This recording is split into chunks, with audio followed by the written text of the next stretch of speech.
between viewers. If one of the players still has this stream open, please be so courteous to shut it down for the time being. You can always check the VOD later, so that I can commentate this game to my heart's desire. Please, don't cheat. Alright, we've got bronze, silver, placement, and versus AI. We've got masters. I didn't see any diamond or plat, though one of the silvers swore among heaven and hell that he was platinum. He's silver now, but he said he was platinum just recently, so let's believe him. We've got all kinds of levels together here, all unified. Samuro van, cool. All unified under one flag on each side. The blue team versus the red team.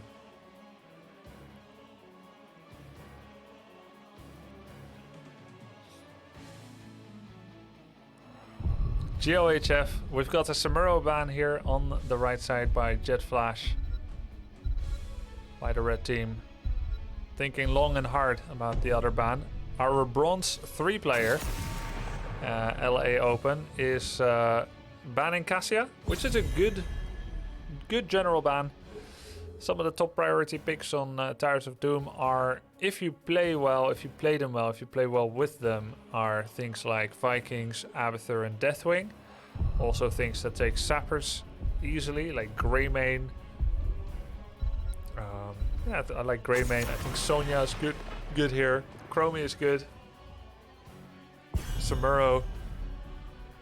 I love Jaina on this map. Lucio is fantastic. In terms of tanks, Diablo not bad at all. I like ETC.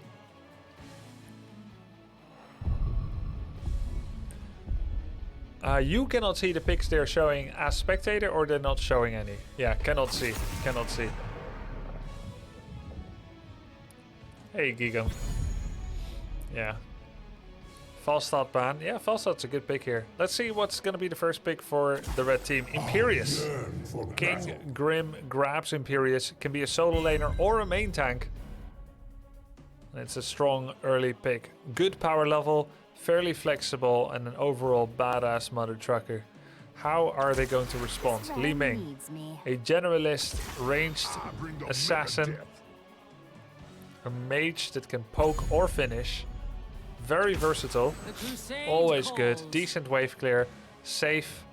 And basically works in pretty much any draft that has another damage dealer. ETC, one of the top tanks. Now Imperius has been relegated to the solo lane, with Johanna being the main tank, doing good wave control.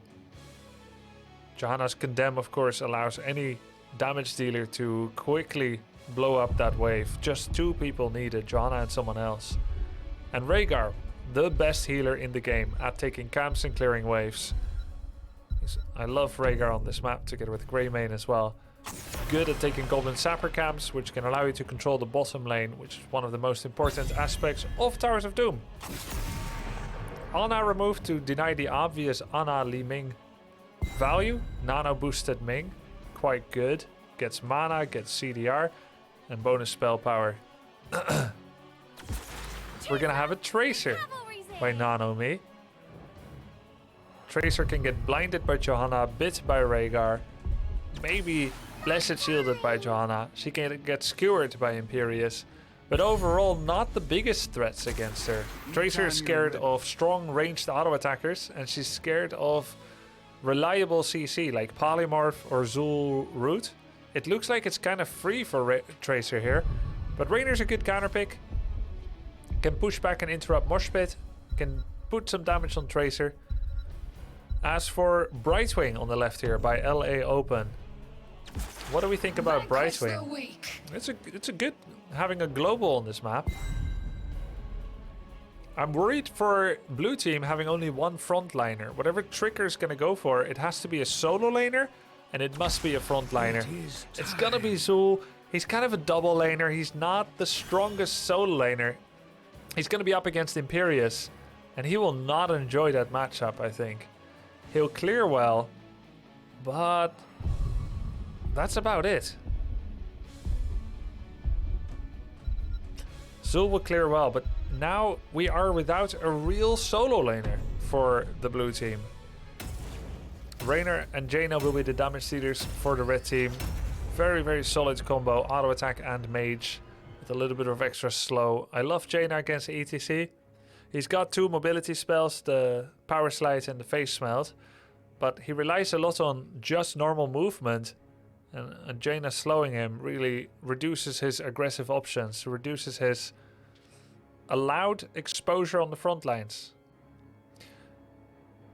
I like the draft for the red team a lot better here. They pretty much have all the components. Solid, in fact amazing wave clear, a real solo laner, multiple sources of damage and types of damage, both mage kind and auto attacking, and really easy time taking the goblin sappers. Like, red team has everything a successful draft should have.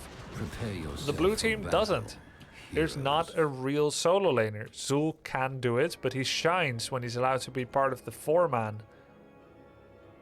And yeah, not a real, but at least for Zul, even if he is solo lane. Oh my god, I can't. The battle begins. I can't even type. I didn't make game with referees. Me dum-dum.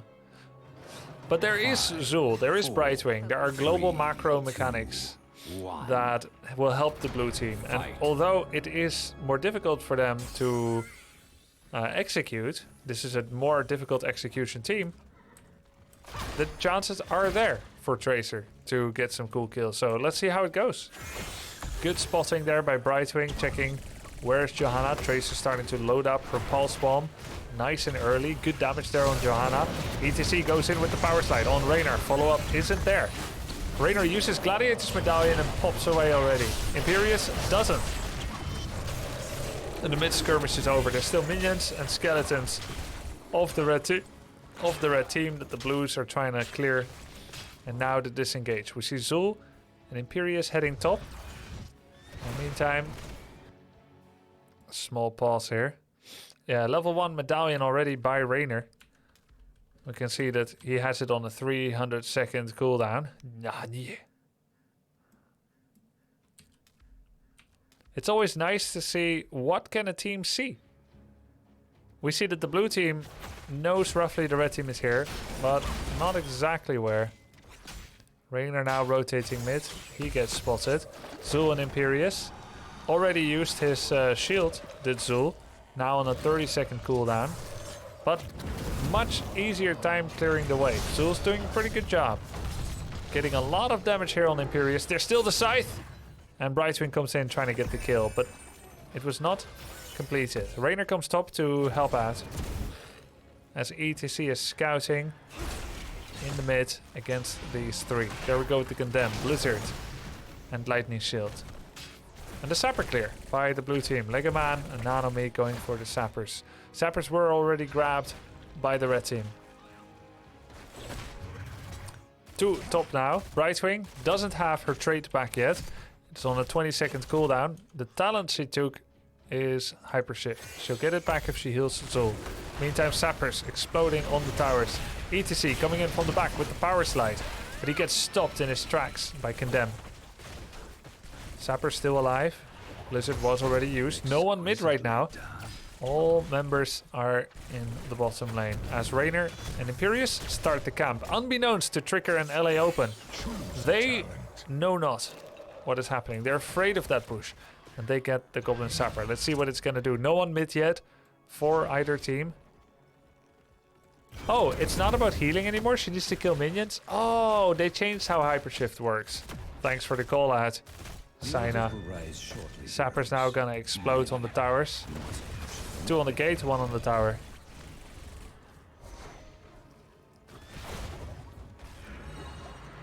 Tracer going for the bottom soak.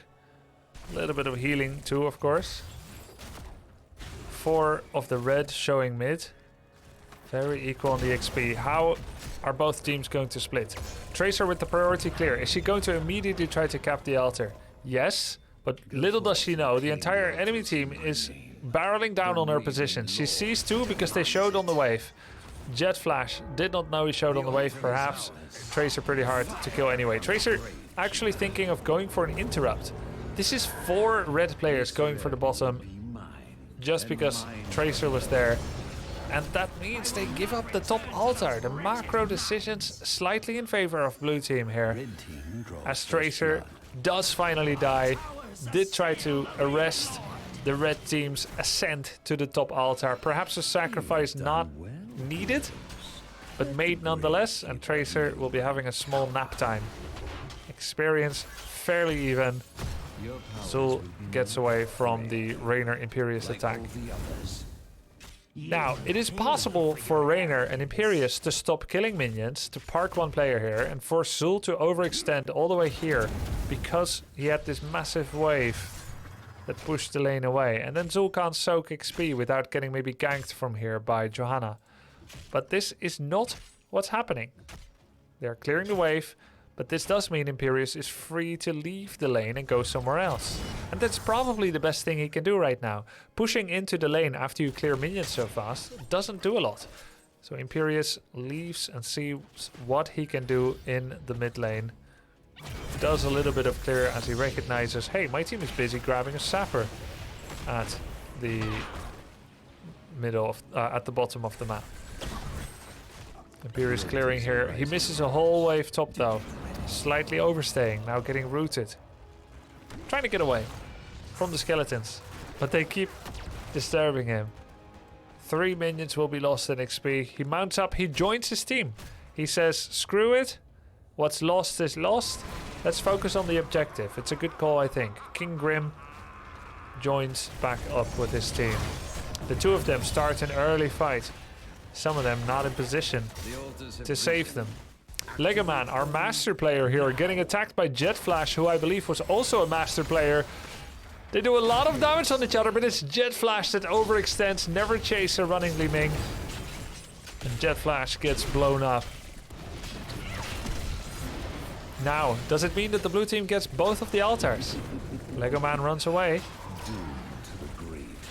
Zul already capped the altar and is now leaving. The small experience advantage that blue team has is going to get bigger and bigger as Zul can do what he does best, double laning. Whatever happens here, blue team doesn't care. And in fact, you may even wonder if red team should give it up. But there's a second option. Go in, go fast, go hard, 5 versus 4, get kills and invalidate the Zul experience advantage. And that's what they're doing. But now they're capping and I feel like that's not the right play. Rhaegar should be healing his team. It's a misunderstanding of what they've come here to do. It was never about capping the altar. It was about getting a kill. That's why this 5 versus 4 existed. And Rhaegar capping meant he didn't heal someone that now died. It meant they cannot go for the mass kills. And Zul, he's still doing his thing. And now they lose the altar after Zul did 2 waves, 1 mid, 1 top. They needed to try to go for the kill. Red team loses more altars.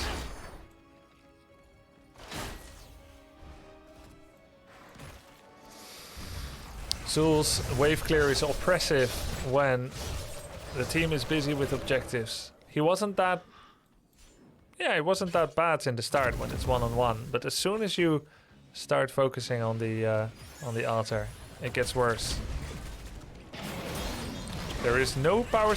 There's no mosh pit. He elected to go for stage dive. There are not that many interrupts. Raynor, Johanna and Imp. Can Imp even interrupt with Q? I don't think so. So I feel like mosh pit was the right call. Despite this being Towers of Doom. Because he's the solo tank. And there aren't that many interrupts. If Raynor ever uses Q, mosh pit is free.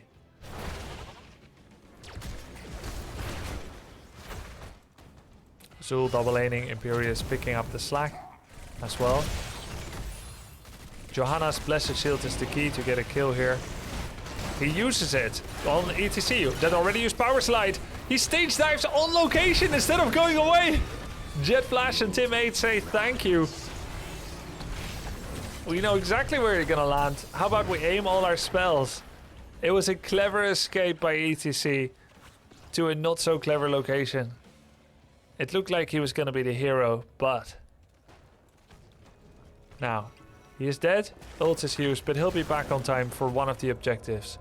The median result is that both teams grab one objective. The time is now. Greeding for more could have fatal consequences. In my name. And blue team understands this, so they leave Brightwing here. They're goading the red team into an overextension. Brightwing pops in. Small XP advantage. Bloodlust gets turned on. It's a 5-on-5 with Bloodlust. Poison Nova does a lot of damage. But Bloodlust offers a lifesteal component. Pulse Bomb on Raynor. Tracer wreaking havoc. Li Ming coming in as well. And that's one kill to the red team. But they are the ones that are running with the tail between their proverbial legs. As Jaina and Li Ming go for a fatal tete-a-tete. And both end up dying. It's a 2-for-2. As both altars got split one apiece. Is there another power slide? No, Imperius gets away. A 2-for-2 is not that bad for the red team. They were all so low. Ming aggressively porting after the Jaina. That little femme fatale rivalry. And Raynor continues to clear in the face of great tankage. Zul clears another wave. Jaina shows up to clear it. 4-5 in takedowns, but a significant tower advantage to the blue team. Let's take a look at each team's respective vision. This is the red team.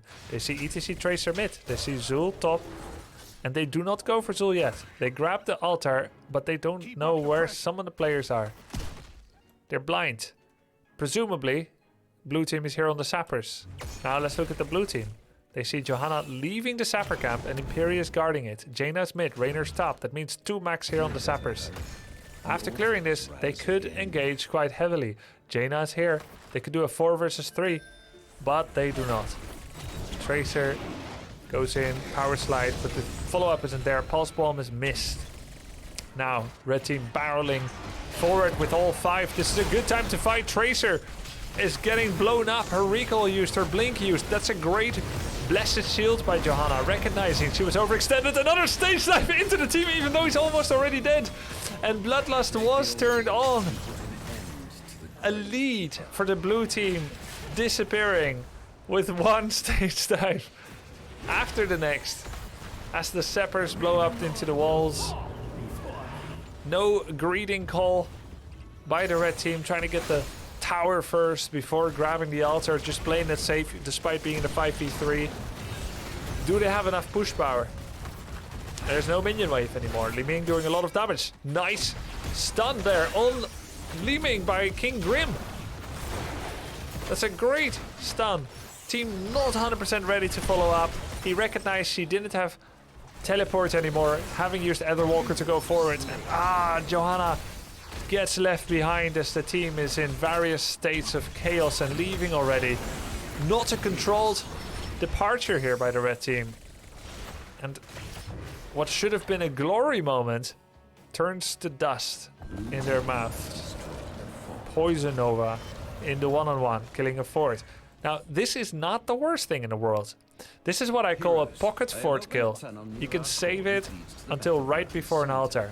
We've all played Towers of Doom where it goes like, you kill an altar, you kill a tower, they take it back. You kill a bell tower, they take it back. Like metronome. But if you leave it on 1 life, they have no agency to let it die and then take it back. So while you don't have it yet, it's easy to take it. Johanna actually takes the teleporter straight into ETC.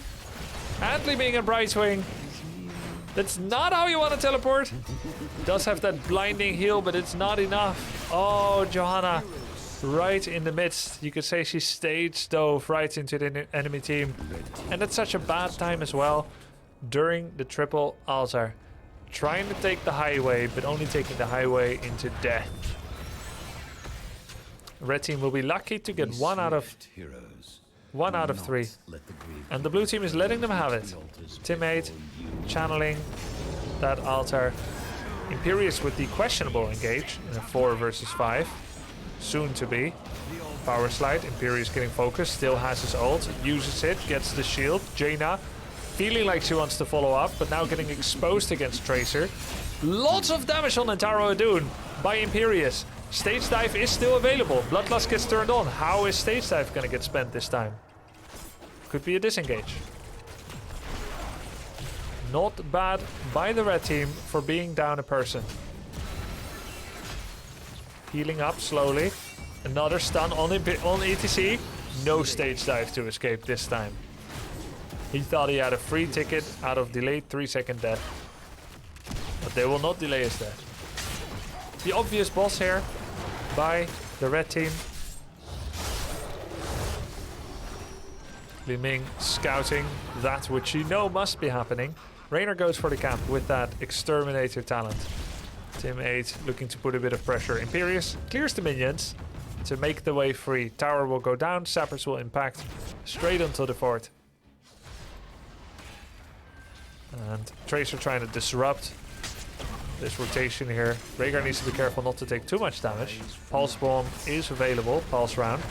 Nice numbing blast by Jaina. And a dodge with the ice block. Lego Man low. Blessed Shield in 3 seconds. 2. Blessed Shield in 1 second. It's available. Raynor kills the fort. And one-on-ones with Zul, who's doing a lot of damage. How is he getting all these slows? Uh-oh. Raynor. Raynor here.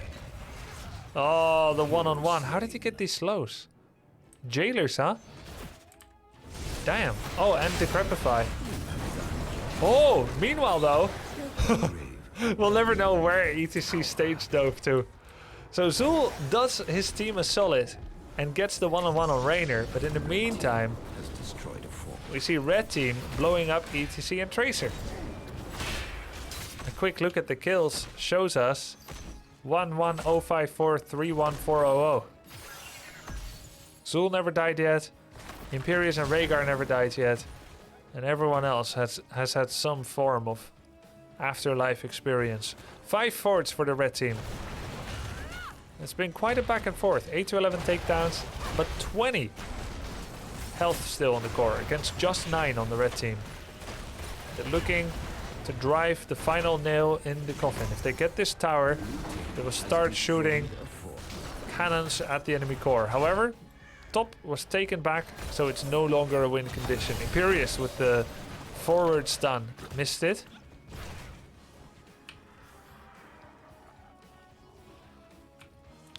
This is not a platinum game. This is a game of players ranging from masters to bronze to versus AI. There's all kinds of level. And I'll ask you to respect everyone, as it's quite something to play live on stream in a show match. Brightwing got blown up. King Grim. My god. Brightwing got blown up. Couldn't even blink away. And ETC likewise.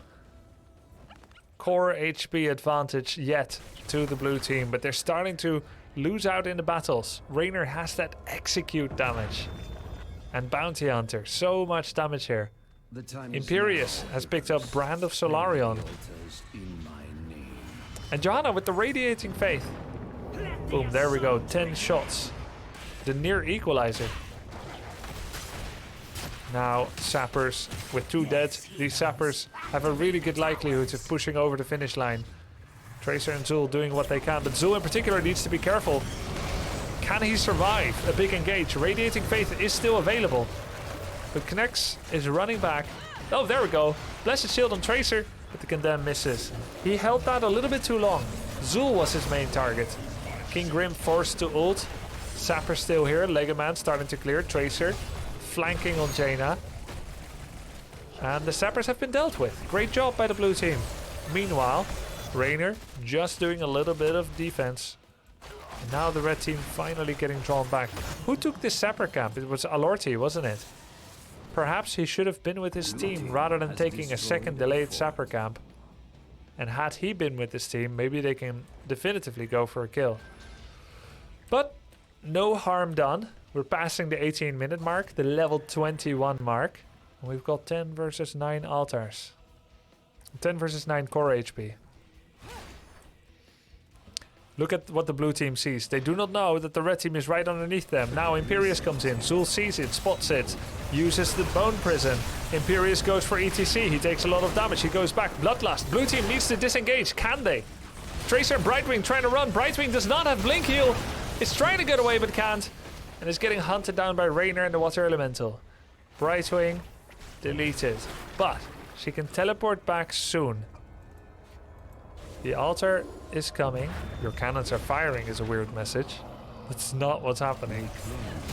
There we go. A fight without Brightwing is brave indeed. There we go with the stage dive. Zul taking so much damage, uses Gladiator's Medallion and runs away, but he still wants to contribute. Poison Nova did a lot of damage. There's no Bloodlust.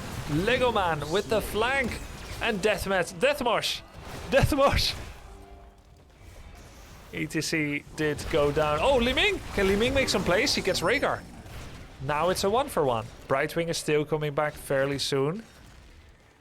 4 shots for the red team. Now down to 6. Boss is back. Lego Man making some important plays here for his team. 105,000 damage. Double of anyone else in the game. That's a dangerous play going for him. That's a pulse round. And the Li Ming shot. Blown up. Lego Man, great job. Getting another very important kill. Where's Brightwing? They get another kill on Jaina. Excellent trap there. Nanomi and Lego Man doing so much damage. And LA Open is back. Very important kills, but it's just one step of the plan to the comeback. That's a 50-second death timer, but it's not at the best time. There is no altar yet, and there's only going to be one altar. It might be coming soon. We get the bottom altar with 3 sapper threat. 3 people still dead. What can Raynor do? They might equalize the core points here. 9 minus 3 is 5 plus 1. Raynor trying to stop it. He uses his Gladiator's Medallion, but takes damage. Sapper 1, 2, 3. Boom. 6 versus 6. 6 versus 6. Now, with this tower, there's a very predictable point of entry for the red team. Good scouting by Knex, but his team isn't feeling it. With 2 still dead, they are not willing to follow up. They're gonna put the red team on 1 HP. Boss is now a win condition. Killing 2 forts is a win condition. And waiting it out patiently until the next altar is also a win condition. The red team is heavily incentivized to take the boss first. In doing so, they create freedom during the next objective to go somewhere else. But more than that, the red team needs a massive wipe. Oh no, they've put themselves in a losing position. They can now decide to lose to the boss or to the sappers. They waited too long. The trap, not the right goal. What does the red team see? They see Zulbot, but they see nothing else, so Imperius feels compelled to stay. Very smart hiding by the blue team. Now they show 1, 2, 3. Imperius quickly joins. They go for Raynor, uses Gladiator's Medallion. Not a single sapper is allowed to go over the line. Jaina with the spells, Bloodlust. All the sappers get blown up. This could be what the red team is waiting for, as they have a Bloodlust. And the ETC again with the stage dive on location. Keep in mind he has death metal. He should be moving forward. Tracer misses the pulse bomb spectacularly. Nanomi trying to run away. As Zul and Imperius go head to head 1-for-1 and Imperius gets the kill. Very important for his team. Red team still very damaged. As Imperius goes into the keep, into the players, misses his Q. This is a really big deal. ETC with the power slide to counter engage. A massive turnaround. Rhaegar gets blown up. Lego Man with the damage, ETC with the bullseye. And he saw the turnaround kill here was possible. The sappers were killed. The fight was not necessary. They took it anyway. And a crucial misstep there by King Grim allowed the enemy team to engage. GG has been called. But is it? King Grim not willing to give up. Raynor and Imperius doing a lot of damage. Tracer goes down. GG uncalled? Was it called for? It was called, but was it called for? Imperius trying to zone out Li Ming. Raynor with a lot of damage. Lego Man in the 2-for-1 goes down to a Banshee. ETC with the cap. Blessed Shield. And Raynor grabs one altar. As Imperius is not ready to give up. He's not ready to go into the night quietly and give up. Rainer with the camp. Team 8. Brightwing. Zul. No one in position. The red team wins. GG. Is it though, Jet Flash? Is it?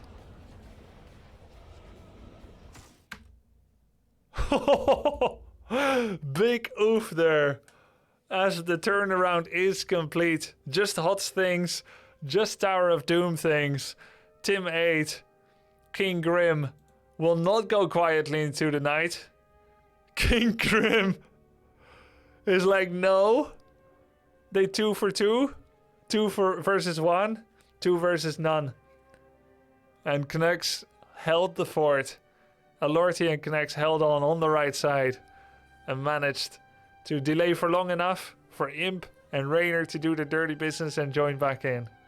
Awesome, dude. Great games. Couldn't have scripted it better. Thanks, everyone, for playing LA Open, Lego Man, Tricker, Nanomi, and Taro Adun, Jet Flash, Team 8, Knicks, King Grim, and Alorti. Good job, guys.